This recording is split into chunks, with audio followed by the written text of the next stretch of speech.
हठ योग के बहुत सारे ग्रंथ हमारे इस ग्रंथों में देखने को मिलते हैं। हमारे इस देश में और विदेश में मतलब अलग अलग प्रकार के हठ योग के ग्रंथ मिलते हैं, जैसे हठ प्रदीपिका, घेरण संहिता, हठ रत्नावली, शिव संहिता, कई प्रकार के ये मतलब हठ योग के ग्रंथ मिलते हैं, जिसमें घेरण संहिता भी एक ग्रंथ है, जिसके अनुसार उनके अनुसार क्या है कि ध्यान में उन्होंने बताया है कि ध्यान है वो 3 प्रकार का होता है। एक तो स्थूल ध्यान होता है, एक ज्योतिर्ध्यान होता है और तीसरा होता है सूक्ष्म ध्यान, जो बहुत ही सूक्ष्म होता है।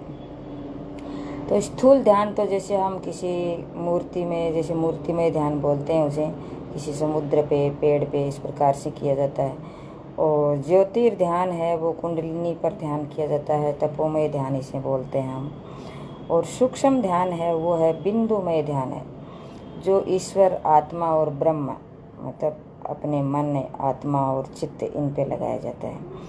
तो इन तीनों का अपना अपना अलग अलग महत्व है। स्थूल का मतलब कोई चीज़ हमें दिखाई दे रही है उस पर हम ध्यान लगाते हैं, जैसे पेड़ है, पर्वत है, इस प्रकार से। ज्योतिर्ध्यान हमारी कुंडली पर लगाते हैं, जैसे कुंडली हमारी नाभि में विद्यमान है। सूक्ष्म ध्यान हम अपनी आत्मा हो, ईश्वर है और ब्रह्म है, इस पर लगाते हैं। इस प्रकार से 3 ध्यानों की